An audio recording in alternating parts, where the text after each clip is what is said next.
Hello, good evening, everyone. Thank you to joining us. Welcome back to our regular events, Pranks 63. This is our 63 session. Yeah, my name is Raisuli. I am board member program PMI Indonesia chapter. Okay, today our prank topic is excellent project management. This is lesson learned from the chicken. Yeah, this is the unique. It's a unique topic, I think, since we can learn, the project manager can learn from the chickens. The topic is a blend of ethology and project management theory, which can be used as inspiration to continuously follow the principle covering concept of consistent delivery, risk mitigation, and many more.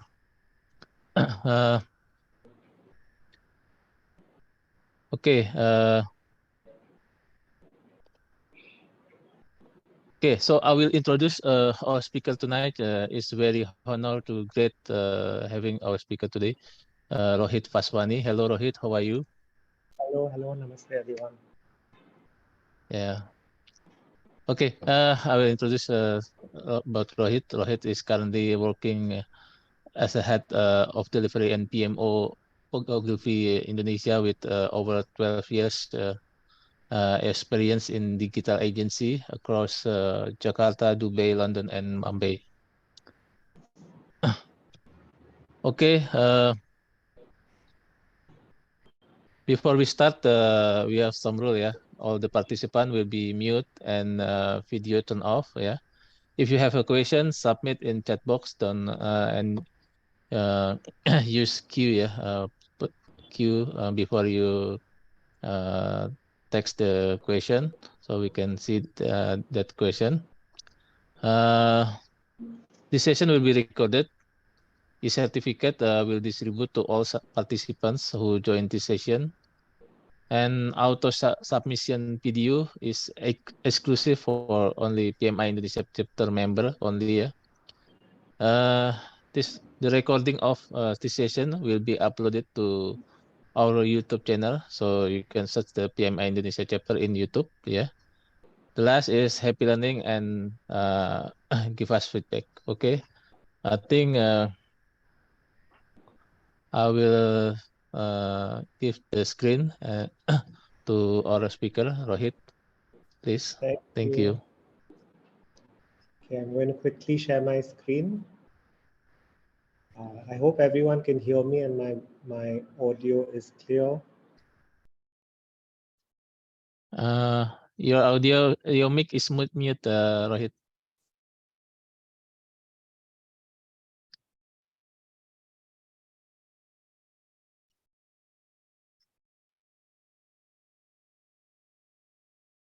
You can unmute your mic, Rohit. Okay, yes, Okay. fantastic. Hello, everyone. Hello. I'm joining you from Mumbai. If I was in Jakarta, Okay. I would have introduced you to our chickens, but unfortunately, I'm in a different country right now. Uh, but no issues. Yeah, so today's topic is project management lessons we can learn from chickens. I know that it's a bit of a unique topic, an offbeat topic, uh, but I hope that as we proceed with the presentation, that the learnings are clear. Um, and at the end of it, my what I'd like everyone to take away is that chickens are fantastic creatures. They're very intuitive, they're very empathetic, they're very organized. So I just hope that, at the end of it, that we see chickens for how fantastic they really are, and hopefully we can take our learnings and start applying them in whichever sector we work in. So yes, right now, if I were to basically give you a background about what I do, I'm the head of delivery and the PMO at Ogilvy Indonesia. We're based in Jakarta at the RDTX space in Mega Kuningan. I have with me a team of 8 outstanding project managers who basically focus on creative projects and creative technology projects. Um, a bit of background about the industries that I've worked in. I started off as a production supervisor in a garment factory. I then got my master's in business administration, focusing on operations and IT. And that's when I ventured into technology companies.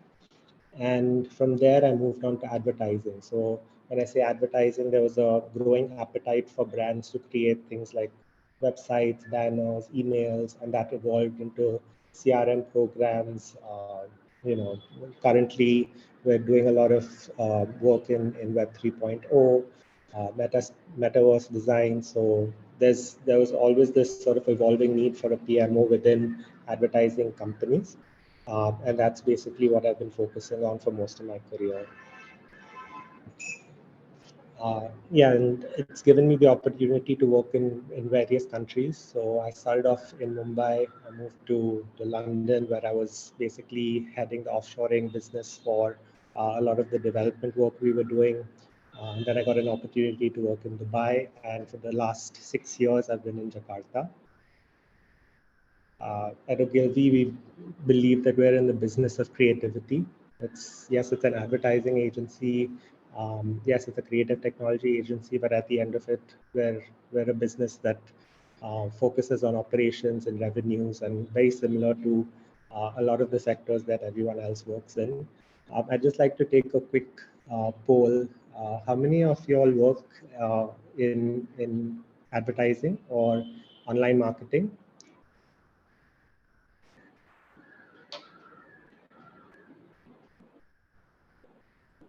Uh, Okay. yeah, so it's true that when I look through the attendees or the members of the PMI in Jakarta, it's mainly, or PMI Indonesia, it's mainly people who work in construction and operation and stuff like that. But yes, there is a need for project management in the creative industry as well. And very similarly, we have our own sort of processes, our workflows, and we try to implement a lot of project management principles that we learn on forums like PMI into our business. And basically now with the change in consumer behavior. Basically, consumers want us to create advertising campaigns that are always evolving, that are very focused on trends. So that's when we sort of have to adopt an agile mindset, adopt processes that are lean, that are iterative, and therefore sort of our role as project managers is really useful in advertising companies. But irrespective of which industry that we work in, which country, which geography, the project management principles remain the same. And that is basically my learning from my 12 years of experience in project management, that irrespective of what sector you work in, the type of the project, the country that you work in, the project management principles always remain the same. So coming to this very peculiar topic of chickens, I was not, I mean, to be frank, I was not always interested in chickens. I always just saw them as food and didn't think too much. But then I, I just want to narrate the story of how we encountered our first chicken. Her name was Tandoori, and we found her while I was taking a walk in my apartment building in Taman Rasuna. And I was going for a walk, and my girlfriend basically heard a squeaking sound, and I didn't think anything of it, but she said, "Okay, let's investigate." And then when she went behind the bushes, she found a box. When she opened it, it was this small chicken who was painted red. Obviously, I think it was meant to be some child's toy, and then they got bored of it, so they discarded the chicken. And then we really didn't know what to do. So we said, okay, fine, let's keep it, and then we'll figure it out. So as we were one day progressed to the other, we grew closer to her. We obviously, tried to understand what type of food she ate. And then obviously she grew bigger and bigger, and she became a very integral part of our lives. We celebrated her birthday, our birthday with her, and she was always around. I think you can see in the last picture over here that she's looking over my shoulder into the work that I was doing. And what I realized was, as I was observing her, I noticed certain behavior patterns, and I was like, wait, these are very similar to the type of work that I do. And that's when I came across this field of science called ethology, which is basically trying to understand human behavior and organization from a biological perspective. And how I've basically shaped this knowledge sharing session is to look at observations from the animal world, more focused on how chickens behave, and seeing how I can adopt that into, let's say, organizational principles, project management principles.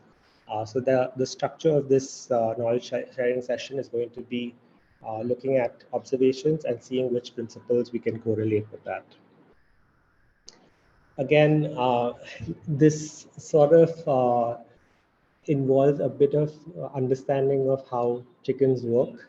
Just so I thought we'd have a quick sort of fun interactive quiz.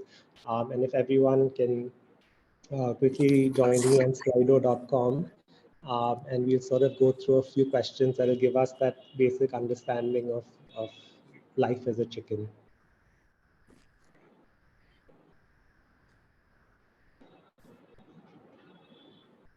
So I hope everyone can join on that link, and I'll quickly start my quiz now. Is everyone able to see the questions?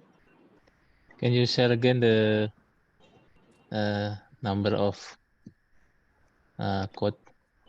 Yes, sure. Uh, It's 3452097. 097. Okay. Yeah.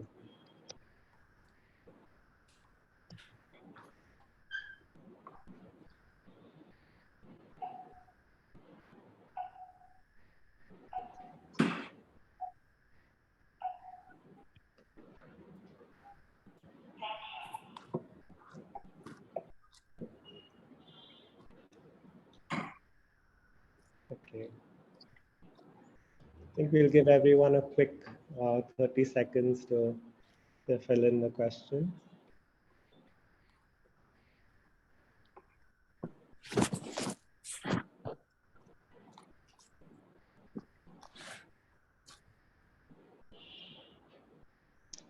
Okay, so the question was, what is a female chicken called?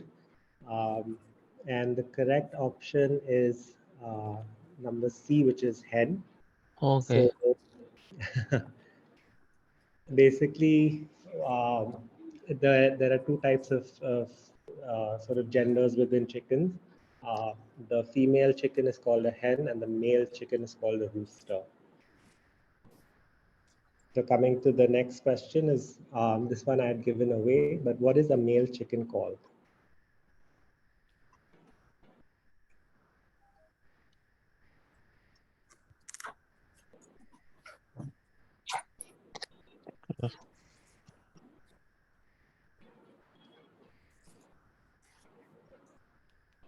Okay, so uh, the correct answer is obviously rooster. But for those who have clicked on cockerel, it's not a wrong answer, but basically a cockerel is a baby rooster. So it can be a correct answer, but the adult male chicken is called a rooster, whereas the younger one is called a cockerel.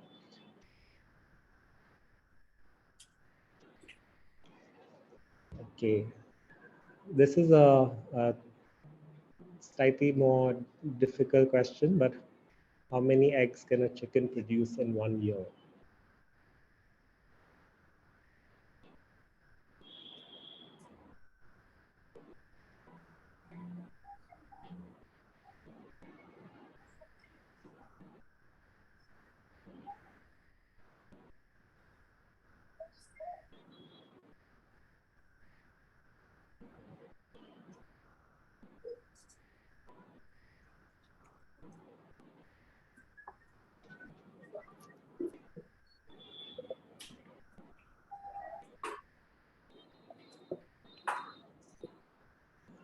Okay, so I'm going to quickly show us the results. The correct answer is 255. For those who click 365, it's almost correct. The reason it's not 365 is that chicken will lay one egg between 20, on an average, one in every 26 hours. So that's why it's not 365, it's actually 255 per year.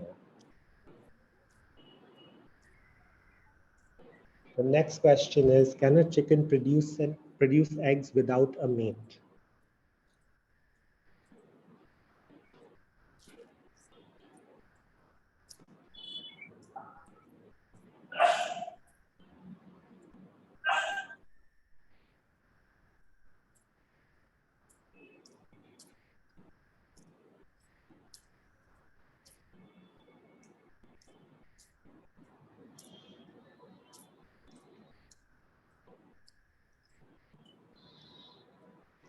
Okay. Have a look at the results and the correct answer. Yes, the question is, uh, chickens can lay eggs without having a mate, and this is something I learned only after I encountered uh, my experience with tandoori. We were actually very pleasantly surprised that she started laying eggs, and we basically didn't have to buy eggs for. Um, I think it's been more than 1.5 years, and we haven't bought eggs from the supermarket. So yes, they can produce eggs Uh, without having a mate, and basically their reproductive system is very similar to any sort of female uh, in across all species. So basically, yeah, and chicken can produce eggs without a mate. In India, these type of eggs are very popular because they're considered as vegetarian eggs. So that's something that I also learned. So thank you everyone for finishing this quiz. I see a lot of people have got it correct. So thank you for your time, and I Interesting. hope. Sorry. Interesting, the question. Yeah, Uh, okay. I think a lot of things that we didn't know, but Yeah, thank you for participating. So, coming to the core of the presentation, like I said, the knowledge sharing session is broken up into observations and principles. The first observation was that a breed of chicken, so there are various breeds, there are Chimanis, there are Silkies, and a crossbreed, they will lay one egg every 26 hours consistently, given all the conditions are the same. Now, what is the principle that we can sort of learn from them, or what is the principle that we see is similar to how they behave and what we practice in project management? The principle is consistent value delivery. For those obviously who run projects using Agile, what you would do is create user stories and then break those user stories through an estimation exercise. Most popular one is planning poker, where you assign effort points to each product story.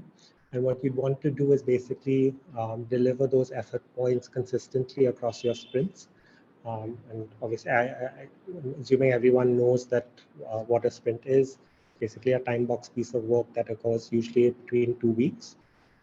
And at the end of it, what you'd like to do, or what is considered your ideal scenario, is to have a consistent velocity.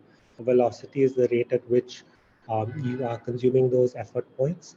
And the reason it's important is that it makes your work more measurable. And if it's more measurable, then it's easier to set expectations with the product owners or your clients on when and how you can sort of deliver that value consistently. So again, it's just like a chicken. You can basically set your watch to um, the frequency of her laying eggs. In the same way, uh, this is the type of sort of consistency and output is something that we sort of want to deliver during while we manage a project. I hope this particular principle was clear. Um, and yeah, if anyone has any question, I'll be happy to sort of answer it after the call. I think for the question, we will be text on chat, yeah, Yeah, sure. after your presentation. Okay, fantastic. The second observation is every time a chicken lays an egg, she will announce it. It's very different from a rooster that crows during sunrise. But just to give you an idea of what that looks like, I'll show you a video of that sound.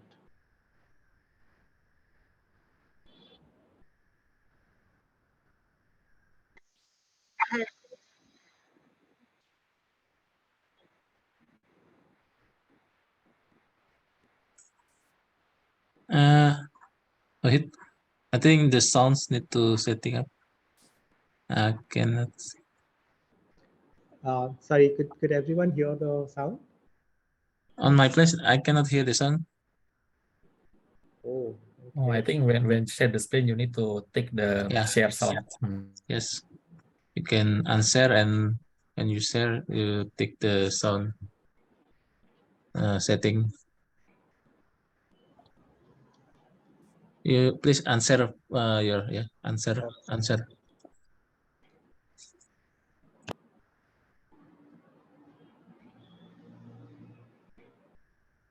Let me quickly go to my settings. And you the settings is left, bottom left, and bottom left. Yep. There is a settings share sound. So within audio, No, when you click share, the in the bottom left, there is a box to click share sound.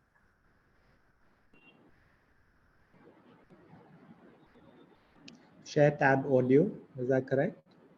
That should work. Let me Yeah, answer. share sound. When you click the share, share screen. When you click the share screen, okay. Bottom left there is a box to check. Okay,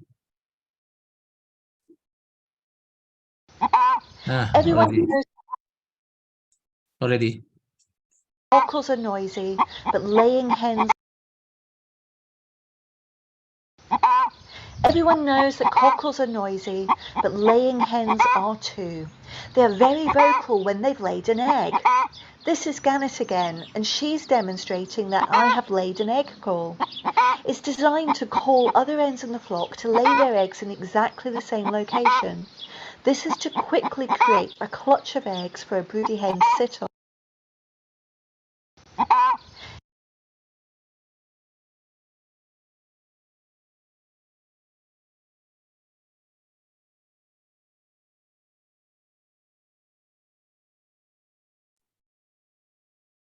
Rohit, you unmute your mic, unmute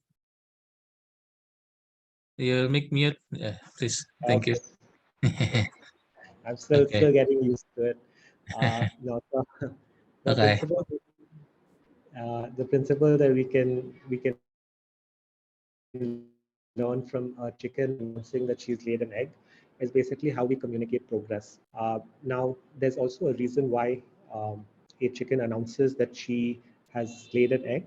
It's basically to let all the other hens know that here is a pool of eggs that you can either or this is an area that you can use to lay more eggs, or it's if any sort of hens are laying eggs and they want to delegate the task of someone looking after those eggs, they can also come to the area. Now, communicating progress as far as projects are concerned is very essential because basically, if you're able to communicate the progress, or you have a system in place that allows you to do that, it's very easy to identify bottlenecks. In fact, Kanban, which was basically a system that visualized the flow of work, either within a project or in a factory line, it was based on that principle that everyone can see how the process or what is the progress of a particular project slash development of a product. And that's the same principle that we use in project management, which is communicating progress to clear bottlenecks.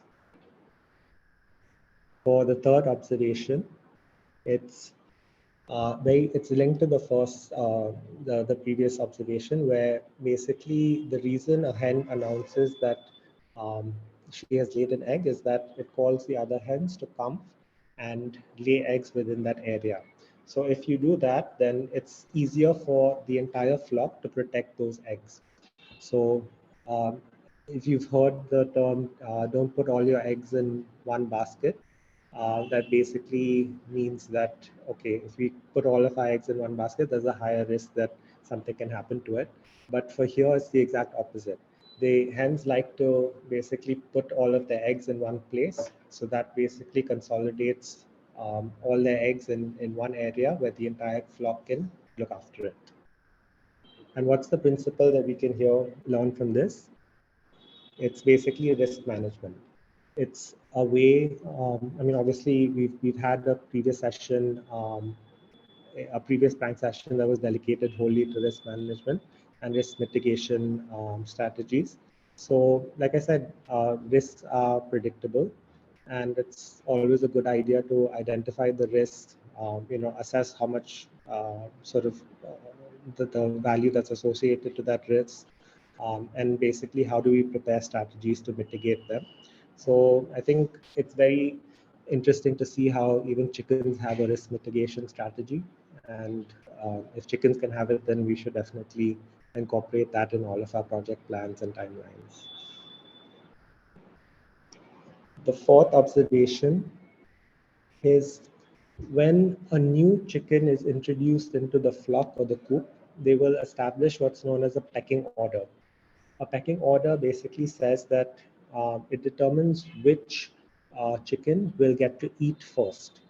Now you might think, well, that's quite selfish, but the reason they do that is that the the chicken that's most higher up in the pecking order is given the responsibility of protecting the flock.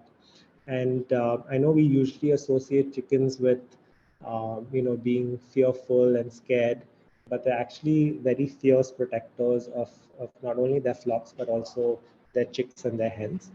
I'll quickly show you a video, and I hope you can hear the audio in this one.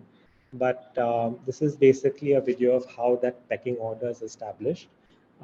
Usually, when you see it, you might think that okay, chickens that can be quite violent, but it's basically an essential way of determining the hierarchy within the flock.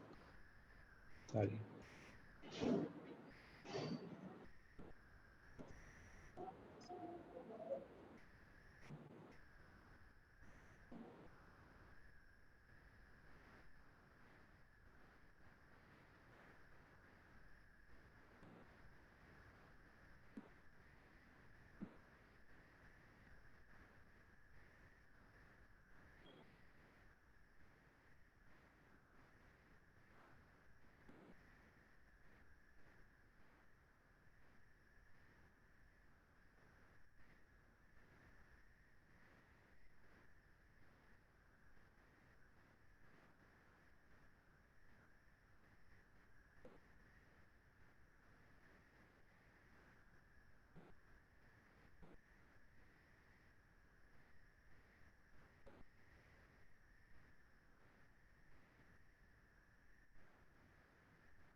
Is it the video have a sound? Yes, the video has a sound. Oh, Oh, the sound is not being heard. yes. Okay. No, no problem. Let me just quickly take you through this video. Basically, what it shows is uh, introduction of smaller chickens uh, into the coop. So as you can see, the rooster that's black and white sort of mildly attacked the brown chicken, and that's what basically a pecking order does. It establishes the strength of one chicken over the other, and that determines who's going to eat first. So I'll basically uh, go quickly to the principle that we can learn from this. It's basically defined roles and responsibilities. So just like how within a chicken flock, you have assigned roles, and obviously those roles determine the responsibilities in the same way that in every project that we manage, you need to have that team structure defined.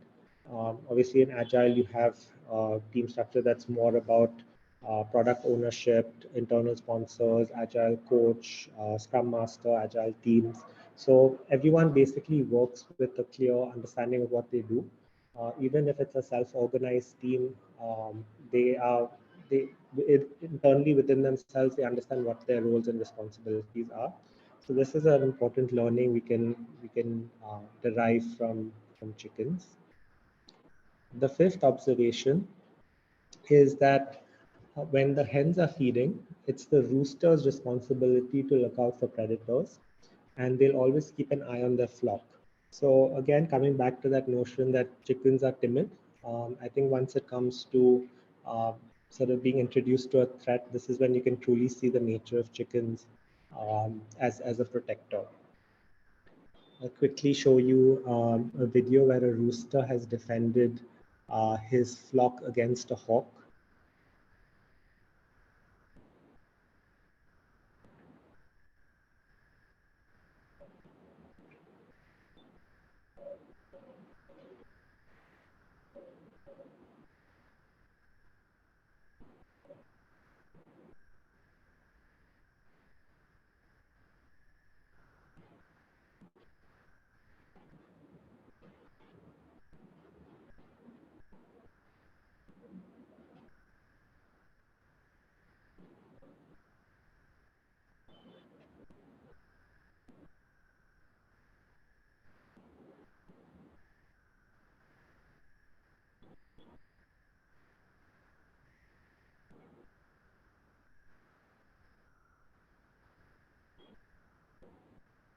Yeah. So what you can see What you saw there was basically a hawk that tried to attack the hens. And basically, from that video, we saw how ferocious a rooster can be, because he knows that if he's given a higher up position in the pecking order, it's his job to make sure that all the hens are taken care of. And obviously, if I'm in an organization that where I have somebody senior, I'm always hoping that he's looking out for me. So in the same way, an established role, responsibility, structure, um, it gives all of the team members that extra motivation. The next observation is that hens will also take care of another hen's eggs if they're not broody. And being broody basically means that it's a chicken is in the mindset to take care of eggs, so she becomes very antisocial, and she sort of likes to devote her life to just taking care of younger ones. And now there are some hens, obviously, who may not, have that mindset yet. If that's the case, to preserve the integrity of the flock, what happens is that a hen can actually deposit her eggs with another hen to take care of. And their maternal instinct is so strong that they often look after, um, you know, uh, how do I say, kids of a different species. So I'll just quickly show you this video. This is a broody hen.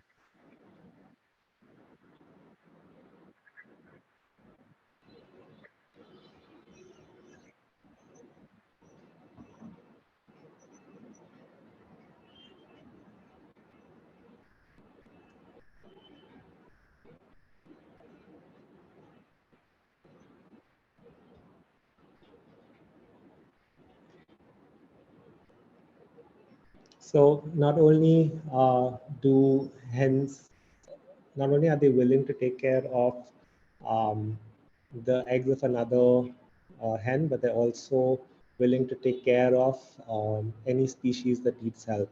So what they have is an established network of trust. And eventually, I think that's in any successful project, that's what basically delivers or ensures a successful delivery of that project. So again, knowing that you can depend on your team is probably the most important part of any organizational management structure. This is one of my um, favorite clips by Steve Jobs. Now, I know there was a bit of issue on the audio, so let me try sharing my screen again, because what he has to say is quite important. I'm going to stop sharing my screen.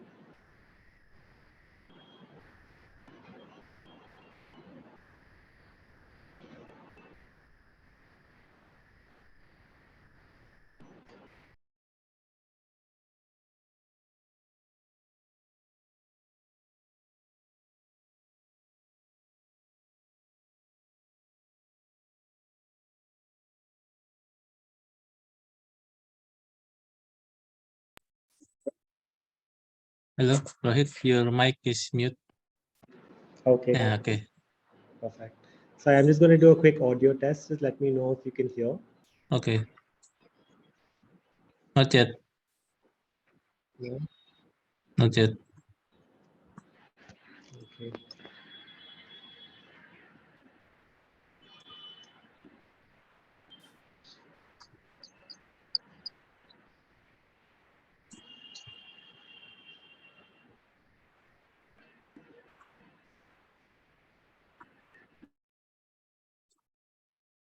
The company. Already. And team is dependent on trusting the other folks to come through with their part without watching them all the time, but trusting that they're going to come through with their parts. And that's what we do really well. And we're great at figuring out how to divide things up into these great teams that we have and all work on the same thing, touch bases frequently, and bring it all together.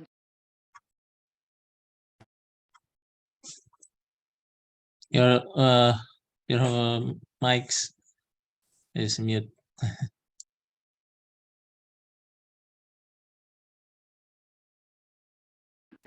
Okay. So that was basically Steve Jobs talking about the importance of trust and teamwork. Basically, in summarizing what he said was that there is teamwork that happens at the top, and there's teamwork that happens throughout the organization, and it's built on a principle of trust, where instead of micromanaging teams, they are basically trusting them to deliver. And this is really essential, especially if you're working in an agile team where you're self-organized. So that's an important sort of principle that we can learn from chickens. But I think we've gone through all of these principles that we can learn. But what is something that we should not emulate as far as chickens are concerned? One is that chickens hide their sickness to be seen as strong and indispensable. So it's very difficult to diagnose a sick chicken until it's too late. Usually, the reason that they hide it is because they don't want to be seen as weak, because automatically their position in the pecking order will go down, and they have this natural survival instinct to basically be or to show that they're as strong as possible. And again, what can we learn from this? It's basically that, as human beings, it's okay not to be okay. That it's important for us to communicate if either we're not doing well, both physically as well as our emotional state is concerned. So I think from all of us, the learning would be to learn to take rest, reach out for help, and take the time to heal and get better. So with that, we just like to wrap up the learnings that we can derive from chickens. Is firstly, deliver consistently. I think that's an important project management principle. Always communicate progress. That's how we identify bottlenecks. Have established roles and responsibilities, because that's what motivates teams. Always have a risk management plan. Factor risk elements into your timelines, into your scopes, into your resource estimates. Trust and teamwork is obviously essential to delivering a successful project. And most importantly, take care of your health, not only your physical health, but also your emotional and mental well-being. And with that, we're wrapping up the session.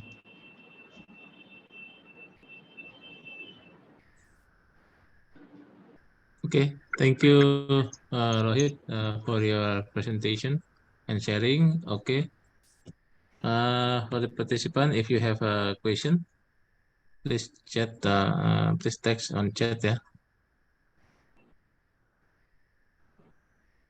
Okay, there's a question from Hafiz Bibi Ramadan. Uh, I want to give kudos to Rohit. Okay, what an interesting insight using metaphor of chicken behavior and how it connects with some aspect of project management. A lot of lesson learned to take. I'm most interested in concept of that higher hierarchy, that the one you share when rooster defend from the hawk, yeah, related to leadership. Yes, I'm interested that video also. Can you share your experience building a safety net uh, for your direct report? Yeah, sure. No, thank you so much for your question. I, as far as the safety net is concerned, the process that we follow is basically um, in in marketing or advertising, we're very dependent on resources. So there's very less uh, dependency on machines and equipment and stuff like that. Our core asset is basically the resources who we work with. So whether it's content writers, designers, art directors, creative directors, etc. And it's very easy for any organization to um, basically overutilize those resources to the point where they feel overwhelmed, they feel stressed, they feel exhausted. And although it is a profitable option in the short term, in the long term, it deteriorates the team, it deteriorates the quality of the output. So what we have in terms of a safety net is one is we showcase capacity within the system on a weekly basis. We use a tool called 10,000 feet. It's a capacity management tool. And what we do is we look at all of the projects, we look at all of the workloads, and we identify, okay, which teams have an unequal or unfair sort of burden of work. And what we try to do is make sure that we can alleviate that as soon as possible. We do it through either freelance teams. If the option is not available, we also look at giving in lieu leaves to people who have worked overtime or during the weekend. And also, most importantly, as far as WPP is concerned, we have a lot of resources to help our teams with mental health issues. So they have a direct hotline where they can access resources like psychologists, psychiatrists, counselors, and this is across a lot of areas. So, for example, specifically for mothers who are working, there's a facility for them to get counseling as far as being a mother who's busy, first time parents. So we try as much as possible to have that system in place. And what I found as far as my team is concerned is having one-on-ones really helps, especially because I have a team of eight ladies. So I always make sure that I have a one-on-one connect with them. Just try to understand where is their headspace. Are they feeling too stressed? Are they feeling overwhelmed? How can I help out? And I mean, as far as a rooster having to fight for his flock, I think all of us need to be roosters when we fight for our teams. And that can be in terms of making sure that they're fairly compensated, that we have conversations about their career progression. We ensure that they're not overworked and overwhelmed. So that is basically um, my way of using the safety net that's given to me, and how I sort of give that safety net to the members of my team. I hope that answers your question. Yeah, nice sharing. Yes, thank you. Okay, other question. Trust and teamwork are usually built along with the time. Yeah. Any tips to accelerate this process? Well, when it comes to the topic of trust, um, it's basically do, and the way you sort of accelerate that is to do and not say. So what that means is that if I ask someone to trust me without some sort of tangible evidence that I'm a trustworthy person, then that's going to fall. That's going to be meaningless. So prove that you're a trustworthy person or trustworthy member of your team as early as possible. So there's a saying that if you can be trusted Yeah, in small things, you can be trusted in big things. So that's what I always sort of try to practice, is that if you want people to trust you, demonstrate that as early as possible. yeah, Um, prove it. Yeah, yeah, agree. don't trust, verify. So verify. Okay, thank you. Okay, from Gisela Farmon, in terms of laying eggs consistently, what is the best practice for a team to maintain consistency? Yes, I think it's quite interesting question from Gisela. Um, so a chicken will lay eggs consistently given that all surrounding factors remain the same. So if you want to adopt that same principle in managing a project, to deliver consistency and output, you need to make the factors that attribute to the delivery the same and consistent. That means that if you're planning for resources, you cannot expect the same output from 5 resources that you got from 6 resources. You can't deliver that output if you have a different expectation of quality. So what I would suggest is, if you want consistency in output, build, and whether you're a Scrum Master, project facilitator, project coordinator, ensure that the factors that will allow you to deliver that output remains consistent as well.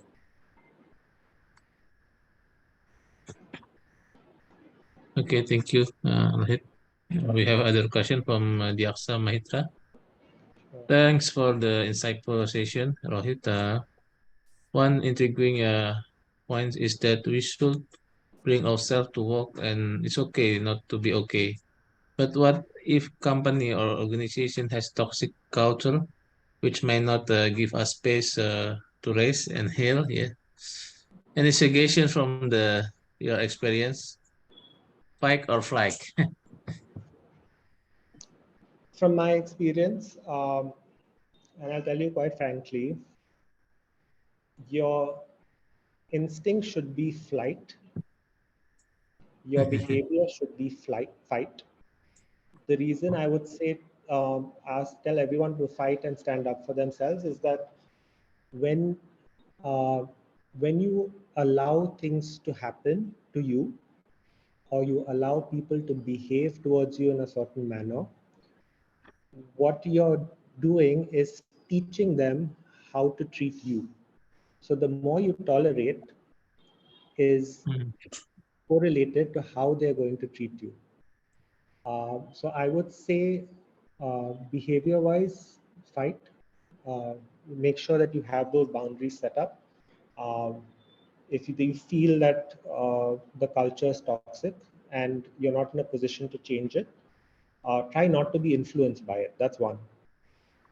Protect, I mean, preserve your integrity first. Don't engage in toxic behavior in that culture. And I would say instinctively in the long term, look for a better option, because there is one. I can guarantee you that there is. I keep telling my team as well. See, right now, the world is in a difficult place where going into a recession, uh, there are lots of cost cuttings, layoffs, stuff like that. But I can tell you it's temporary. This is going to pass. And if you're in a, and this is what I tell my superiors as well, is that okay, you want us to push our employees harder, you want us to, make sure that they're working extra hard. Um, don't do that now simply because you can get away with it. Because at the end of it, they're going to remember how we treated them when times were bad, and when times are good, then you won't be able to depend on them. You know, so what I would say is, irrespective of what the environment is, it's temporary. Don't feel demotivated. Stand up for yourself, and honestly, if you're in an environment that won't change, then uh, you should have a plan to move on. Definitely. Okay, nice. Okay, okay. Yes, I think same like me. Got it. Okay, risk management is frequently seen as another boring administrative role. How we can change this kind of point of view is about the risk management. Uh, what I do is I paint the worst case scenario at the beginning of the project. So basically, when we are initiating a project, whether you're in the requirements gathering phase, scoping phase, paint the worst case scenario that can happen. And once everyone sees it, it's not at the back of their head, but it's something that they can see and they can visualize. Then automatically there's an interest in putting together the processes to mitigate risks. That's my point of view, is that if you want to make risk management more interesting, show people the consequences of what not having a risk mitigation strategy look like. I hope that that answers your Yeah. question. Okay. We have other question from Nugi Nur Kurniadi. Sometimes management give work a lot more than capacity without no issues. How can how you can confuse to prioritize things you need to do first? Uh, Priority, yeah. I would say, use the same principle of delivering items of higher value first. So I always ask them, give me a rationale as to why you want this delivered in the time that you want it delivered in. And know that if you deliver, if you're asking me to do this now, that there are other projects that will suffer. So are you willing to deprioritize those? And have you asked the stakeholders who will be affected by this, if they are fine with it or not? So what I would suggest is, one, ask for a rationale. Usually if you ask why, you'll find that the answer is easily refutable. And secondly, don't make yourself the sole responsibility or the sole holder of that decision. You can pass that on by saying that, hey, with this prioritization that you're asking me to do, it's going to affect other people's products and projects. Have you aligned with them on this decision? So that way, what it does, it doesn't put you in a pressure point position where you are the only person making the decision, but it allows you to share that responsibility with others. Thank you. Okay. Sorry, I saw a question about PMO and advertising. Is it wait. Oh, it's a direct message, I think. Okay. Oh. Okay. I will read from a question from Fani Habibi. Uh, Dear Mr. Vaswani, Mr. Vaswani, I'm more interested to know your biggest challenge doing PMO in advertising industry. Perhaps an example from one big project you have, maybe. What's the biggest challenge in the PMO in advertising? And advertising, uh, I think there's a perception that advertising agencies don't need a PMO. They say, okay, why do I need project managers when I'm fine with just having one traffic manager, or I can have like what's known as a creative operations person.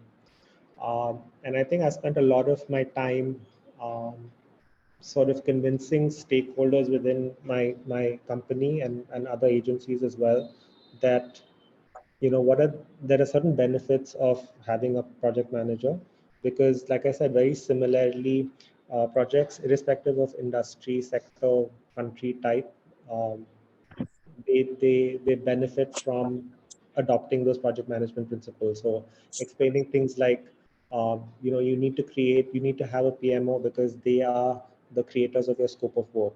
They understand how to create timelines that factor in risk and capacity. They understand the quantitative metrics on how you define project success. And I think throughout the last 2 years, I've spent a lot of time not communicating the benefits of a PMO, but having to prove it. So we have what's known as a delivery scorecard um, within Ogilvy, and all it says is that, um, has your operating margin increased, and by how much? So if you look at that sort of data, in a retrospective manner, then you can assign a quantitative value to that.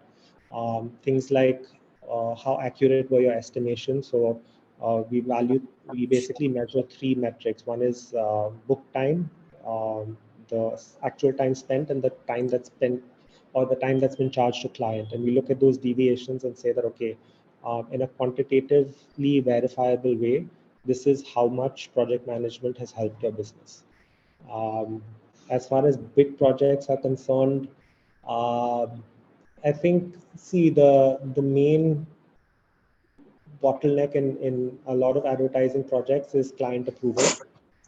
We work in a I wouldn't say slightly, more subjective business, where the client has to like your creative output. And of course, there's a lot of bureaucracy that happens on their end. They're having to get the marketing team approval, sales team approval, BPOM approval, all of these factors. So the complexity is usually lies in in managing the client and their sort of internal bureaucracy and operations. If you'd like to know more of Ogilvy's advertising work, I'll be happy to share it. I think our most famous campaign is Bear Brand. It's the Susu Beruang, which has the dragon uh, advertising. Um, so yeah, that's a fairly challenging client to have, mainly because you're communicating or you're advertising sterilized milk, which um, doesn't have any empirical evidence of any health benefits, but the complexity is that there's a myth surrounding the effectiveness of this product. So uh, how do we leverage the myth without violating advertising standards? So that's one of the most challenging projects that I've had. Oh, thank you. Okay, thank you. Thank you.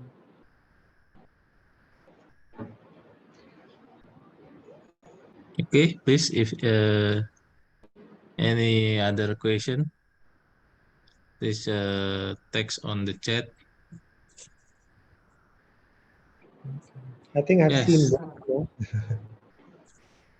yes, this is I think it's unique presentation, yeah, to equalization the project management with the chicken. Okay, there's a question, yeah, from Michael Ferdi.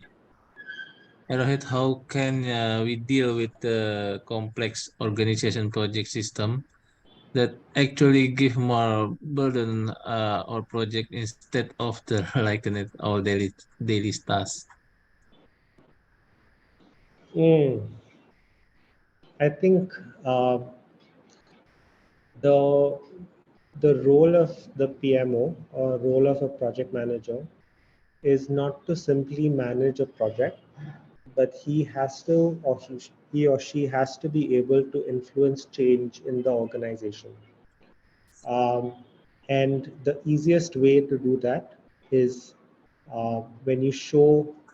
That's why I really like working with process flows. I like visualizing what the steps are in the system.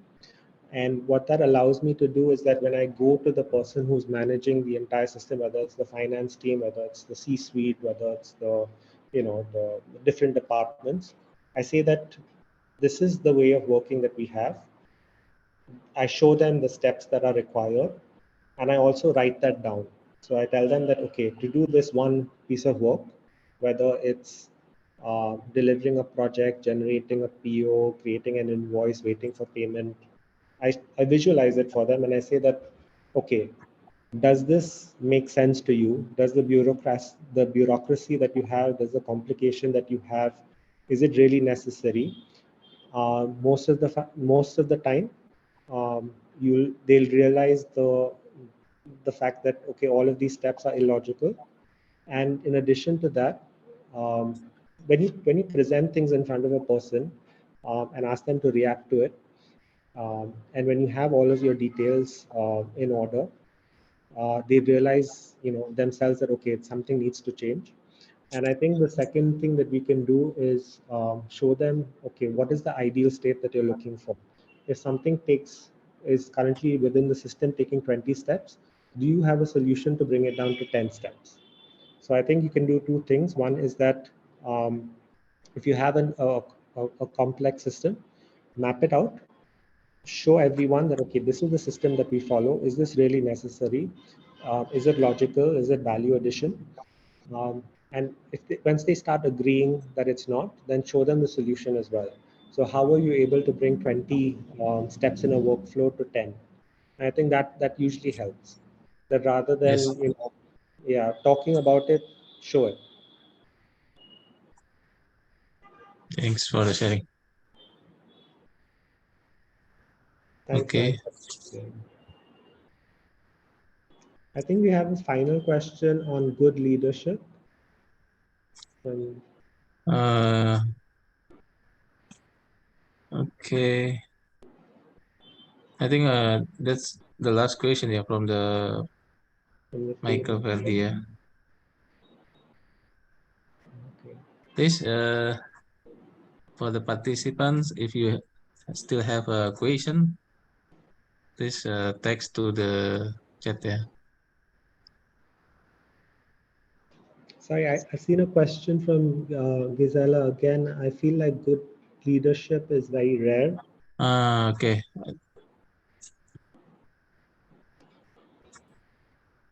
I feel like a good leadership is very rare to find these days. Yeah.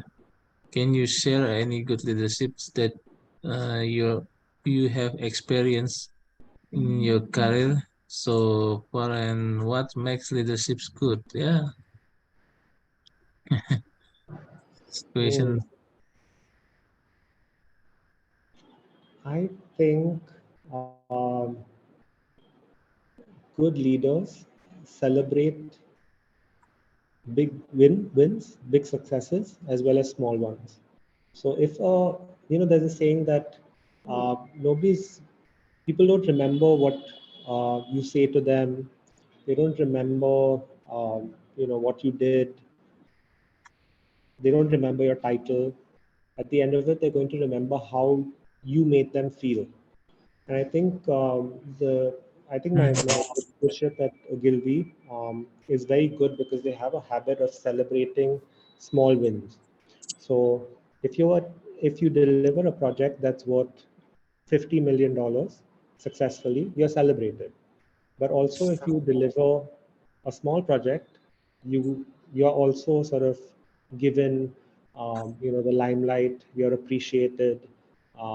Things like, for example, were you able to maybe deliver a project or turn around a project successfully? Were you able to convince a client of a certain thing? So, were you able to show kindness to your teammate? All of these small things are appreciated by good leadership. And that's basically what I've experienced is that good leaders, they celebrate the small wins, and if they celebrate the small wins, that means they're paying attention. Okay. Yes. Sorry. Bu Gisela ya for the question. Yeah, I hope it answered the question. I hope. Yeah. Okay. There is some concern from Pak Muhammad Yusran. Sorry, Pak Rais. Can I ask another this topic? Yes. I think it's okay. Right. Yeah, sure, please do. Please, Pak Yusran.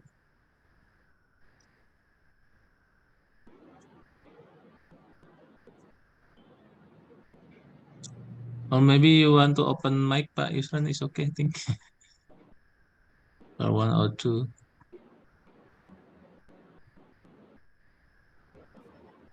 Okay, thank you, Pak Rais. I'm sorry. Yes, please. Yeah, can I ask for another topic? Yeah. Okay. Yes, please. Okay, but the question is to Pak Rais. To me? Yeah, a little question, Pak Rais. I'm sorry. Yeah, Okay. I am Yusran. I am from Indonesia, from Sulawesi, Pak Rais, dari Sulawesi. Ya, kebetulan saya sangat tertarik untuk mendalami terkait program PMP yang terkhusus di chapter Indonesia. Nah, saya ada sedikit kendala untuk register pada sistem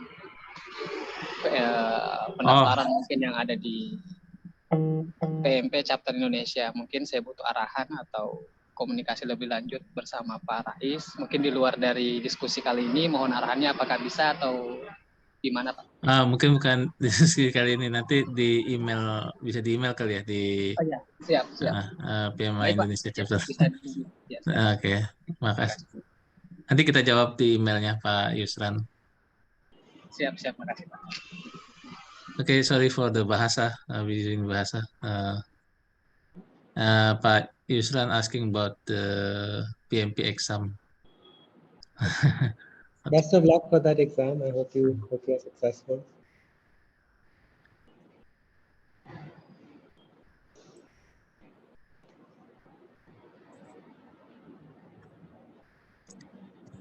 Okay, is it any question that I skip?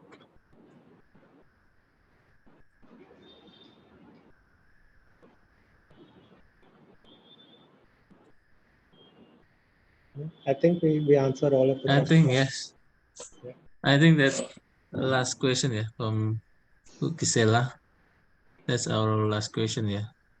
Yes, yes. Okay, thank you for the participant in here for participate. Okay, I think this is the last session, yeah. We have photo session.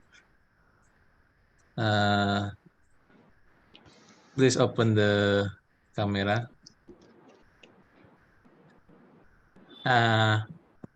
Rohit, can you answer the your presentation so we can get the Oh, yes, yes, sure.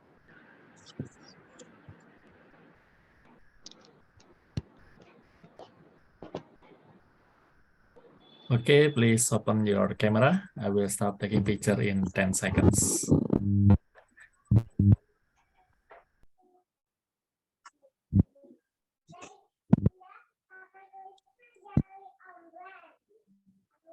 Okay, I will start taking the picture. Yeah, please hold the chat for time being because it hindered the screen capture process. Okay, I will start. The first page.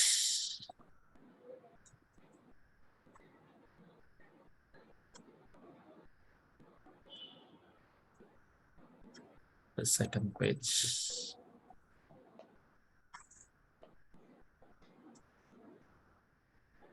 Okay, done. Okay, thank you, Rohit. I personally thank you to having you here. Very interesting topic tonight, yeah. To equalizing the chickens and the project management. Thank you for sharing tonight and see you for the another event. Thank you for the participant also. Thank you very much. Thank you, See everyone. you. Thank you. Good night. Good night.